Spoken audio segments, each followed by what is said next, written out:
Joining us here at the top of the show, we've got him via telephone, is Jerron Smith. He's Special Assistant to the President for Legislative Affairs. Welcome, Jerron. Thanks so much. Thanks for having me. So great to have you. Jerron, you've been involved. It's been a pleasure. You've been involved with the First Step Act, which is a criminal justice reform bill. Can you tell us what the significance of this act is? I'm heartened to see that it's getting bipartisan support, which is rare in Washington these days. It is very rare, but under this president's leadership, we've committed to working with all walks in order to do something that create safer communities, make our criminal justice system fairer, and then allowing people to get a second chance. And so the heart of this legislation is about recidivism reduction. We know that almost 70% of the people who are in the federal prison system are repeat offenders. And we think in order to create safer communities, we need to reduce recidivism reduction while allowing us to take an individualized approach towards dealing with people's recidivism risk. So the First Step Act, what it does is create some incentives that would encourage more people to participate in recidivism reduction programming, which we think will help create safer communities and give people second chances. The only caveat is only focused on individuals who are nonviolent offenders. And then we're dealing with a fairness issue with this legislation that would allow for us to reform the three-strike rule and allow for life sentence for the third strike to be reduced to 25 years and for the second strike to be reduced to 15 years. And these are for 20 years and 15 years. And these are, again, issues that are talking about the mandatory minimums. Of course, judges are still allowed to sentence some of the maximum sentences. But, sure, Jerron, I want to pick up on something that you mentioned. You mentioned that this is only for nonviolent offenders. Can you tell our audience the important distinction between nonviolent versus violent offenders as it relates to sentencing reform? Sure. These are individuals who may have been locked up but don't have direct victims who may have lost of life or were murdered or were harmed from the act of the crime. And so we're trying to look at the Alice Johnsons of the prison system and allow for them to get a second chance instead of locking individuals like that up and throwing away the key. A person like Alice Johnson was afforded a second chance, and she's on a path to be a very productive citizen and a healer in her community, and also reconnecting her with her family. And being a millennial, there's a lot of families who have lost a parent to the criminal justice system, and so we're trying to bring back fairness and create better communities. Jerron, you raise a really good point, which is that you do have family separation that really affects not just the person who's committed the crime, but the people that they're leaving behind. So what took Mitch McConnell so long? I mean, you make a very persuasive case. I know that Democrats and Republicans overwhelmingly, it seems to me, in the Senate support this legislation. Why did it take Mitch McConnell so long to agree with the president on this? Well, I'm not sure where he's at on the policy, but I think the majority leader wanted to make sure that we had the appropriate amount of time to debate the issue. And we spent a lot of time working with individual senators. And once we were able to, get what this was out there and more people were educated on the merits of this legislation, that created a pathway for us to get this done. Well, and related to the question about the maybe opposition to the bill, I know Project 21, which is a group of African-American conservatives, they came out opposing the First Step Act because they said it could actually make black communities and minority communities more dangerous. And they said that in the 1980s and 1990s, there were huge spikes in crime in minority neighborhoods, and it was because of strict mandatory minimum sentencing that a lot of these communities were made more safe. What's your response to that? And including friends of the show, Counsel Ned has been on with us. He's a constable, and so he is in Pennsylvania, the arm of the law there. And Stacey Washington, who's a prominent conservative, she signed on to come out against this. What would you say in response to that? Well, our response is there's some misinformation about the merits of what this bill does and what it doesn't do. What it doesn't do is release a whole bunch of violent offenders. And what it does do is incentivize people to earn their ability throughout the BOP to prove that they can be productive citizens. I would say opponents who think the status quo and high recidivism rates is the key to keeping people safe. They're drastically misunderstanding what's currently going on. You have many families in many neighborhoods that still have high crime since the 80s, and the result of it is because people are growing up without their parents. People are growing up in the households where mothers and fathers aren't around because we've taken such a hard approach towards criminal justice reform. I think where we're at now as a society is figuring out how to be smart on crime. This legislation is tough on crime, it's smart on crime, and most importantly, it's fair on crime. And so, I welcome anyone to sit down and walk through what the legislation does and what it doesn't do. But again, a lot of misinformation about the legislation. We have several law enforcement groups, including the two biggest one, the Federal Order of Police, and also the International Association of Police Chiefs, that have come out strong in support of this because they see this is about public safety. And these are the individuals that represent some of the cities that some of those advocates that you mentioned spoke of. And, something that's pro-law enforcement, I think, is good on safety. What about the U.S. attorneys? It seems to me that they're the ones that are the prosecutors, nation's prosecutors. Why do you think they're opposed to this? I mean, this seems to me a no-brainer from the perspective of allowing judges the discretion that they need to assess individual cases rather than just having people be blanketed with a established order. So why do you think the U.S. attorneys are opposed to this?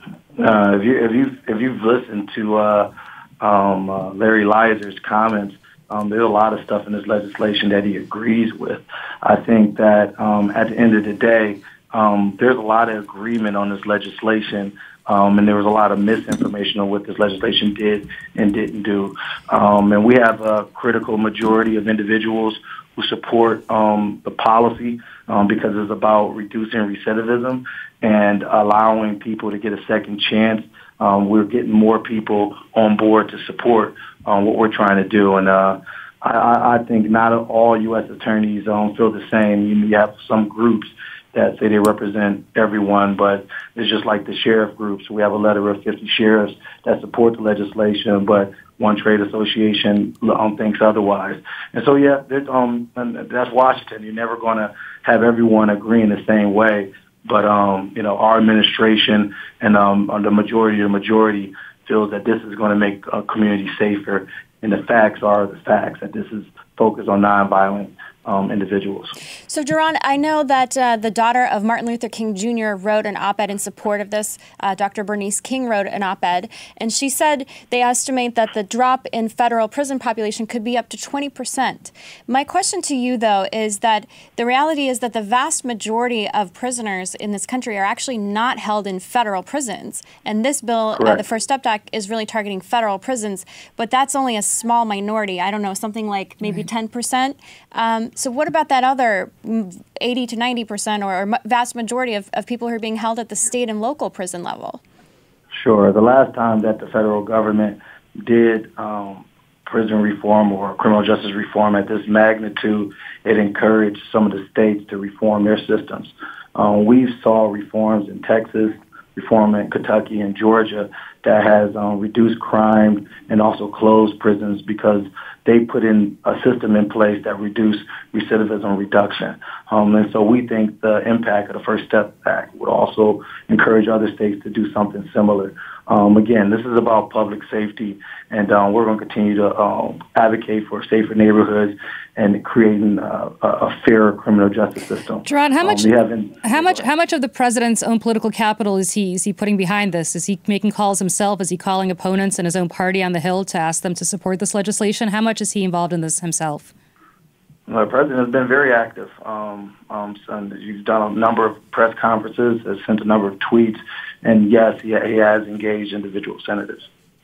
Who's your biggest opponent right now? Who do you still have to get on your side? Who's really lobbying against this legislation in the Senate? Well, I think we have the numbers. We have the majority of the majority, and we look forward to getting this over the finish line in the next couple of days in the U.S. Senate. So, Duran, one of the criticisms, again, from the Project 21 group of Black conservatives was that they said it doesn't do enough for preventing civil asset forfeiture, which is basically the government taking property from individuals without any charge, without any criminal charges. And then also they called for ending the use of basically a de facto tax on poor people, because a lot of people are, taken in prison and they have to pay fines or other, court fees, and it ends up just going to line the pockets in some respects of, government officials. What about those criticisms? Do you think the bill should do more in this respect? Well, that's why this is called the First Step Act, is because we realize there's a multitude of different things that need to be fixed in the criminal justice system, such as bail reform, looking at how we can deal with civil asset forfeiture or mens rea reform. However, we wanted to focus on recidivism reduction and creating a fairer system, and that's why we called this the First Step Act, because the hope is that we will build momentum to work on other issues on criminal justice reform. Mm-hmm. The thing is that advocates who support recidivism reduction, this is the bill to get behind, and I think it builds momentum for other reforms that we can work on the state level and the federal level. Sure. Thanks, Jerron. And before we move to opportunity zones, I had one last question for you, conservative to conservative. I know that Ronald Reagan, for example, gets a lot of heat from the African-American community as well as Republicans in general for the tough laws that have been on the books, mandatory minimum sentencing, for example, because a lot of these, strong reform tactics took place in the 1980s, but a lot of Black Americans don't realize that it was actually the Congressional Black Caucus, for example, that lobbied for the disparity between crack and cocaine or powder sentencing. And this bill is going to eliminate some of those disparities in cocaine sentencing. But why do you think Republicans bear the brunt of it, even though it was the Black community who was pushing for a lot of these hard mandatory minimums? Well, I think at the end of the day, this is really about fairness. And I think that the legislation that the president is taking the lead on is going to help close the gap on fairness, specifically with the African-American community. The thing is, hindsight is 20/20. People always want to, judge the future by what happened to the past. But I think the present state of affairs is that you have so many African-American households to which are negatively impacted by the current criminal justice system, and it's created some unfairness. Through the president's leadership, we're balancing that by creating more fairness for all Americans, including African Americans and Hispanics. So, Jerron, we don't have much time, so I just want to move on quickly to the Opportunity Zone legislation that was passed and is now being enacted. And the goal of this is obviously to create more real estate investment in underserved communities. I have a question. I want to correct that. It's not real estate investment, but capital. It's not a focus on real estate. Okay. Yeah, so. Question for you. One of these zones is in Long Branch, New Jersey, which I know well. It is a very, very affluent piece of property in real estate that the Kushner family is benefiting from with these tax breaks. Why does that qualify? I mean, that's not the way the law was intended. You have prime oceanfront real estate that the Kushners have developed, and they're now getting a tax break that's meant to develop much more underserved communities. So I want to know why this is being enacted in a way that I think the sponsors themselves say it has not been enacted, that should not have been enacted. Well, the sponsors itself is actually saying this is how it was supposed to be enacted. No, Cory Booker and others like that are not saying that at all, John. Well, Cory Booker made sure that governors selected what zones would be picked, and we didn't make any decisions on what zones would be picked and covered. And so all those decisions were made by the governors. And Cory Booker will argue that, let me finish. Cory Booker will argue that it's better for the localities to make decisions on where they think they should revitalize. And that's unfortunate that the governor may have chosen a neighborhood that probably didn't deserve it as much, but those decisions wasn't made by our administration. So you think it's okay? You think it's okay for the Kushners to invest in these kinds of properties and get the tax breaks, or do you think that they should just forego the tax breaks since they're going to be making a fortune off these multi-million-dollar properties? There's over 8,000 distressed communities under the census tracts that have been selected by 50 governors and territories, and so those decisions have been made by local individuals. And I think the goal here is for localities to figure out local solutions to local problems. And so what we're going to do on the federal government is, through the president's executive order, which was signed this week, is focus resources on workforce, economic development, entrepreneurship, and crime prevention dollars for mentoring and helping individuals get summer jobs to some of these low-income areas. I mean, they have areas of Cleveland, my hometown, that haven't been revitalized since the 80s, and this is looking to bring capital to communities like that. There's a diversity of poverty throughout America, and regardless of a growth economy or the economic downturn, some of those communities have looked the same. You're talking about one community out of 8,000. I could give you other examples. I could give you examples about Lafrac and Miami or anywhere else. Well, we do know that I can give you a lot of different examples as well. Sure. Well, and Duran, we had someone from the urban policy, or we had Jimmy Kemp, who's the son of Jack Kemp, on last week to talk about this issue, and he said that the Urban Institute, which is, I think, left-leaning, has given an A grade to the way the maps were drawn. So I think we can dispute about specific ones, and that's definitely we can definitely dispute it. So I know that you have to run, Duran. I just wanted to know real quick, do you see a connection between the First Step Back and the Opportunity Zones? Is there a synergy here? There is a synergy. The synergy here is opportunity for all people, second chances for all people. The number one way to climb the economic mobility ladder is jobs. And so Opportunity Zones brings jobs to communities that haven't had jobs in a long time. And so some of those individuals that are coming home and are ready to be productive citizens will also have opportunity to become entrepreneurs through Opportunity Zones. They have opportunity to get the workforce training that they need on the ground, and they have opportunity to be successful citizens. And so, yes, it's all in concert. And I think the president, through his leadership, has focused on something that people have left aside for a number of years. And leveraging these Opportunity Zones, working through our executive order, and giving people a second chance is going to help lead many Americans to prosperity. Great. All right. Well, thank you so much for joining us, Duran Smith, there at the White House. Appreciate it. Thanks, Duran. Thanks so much.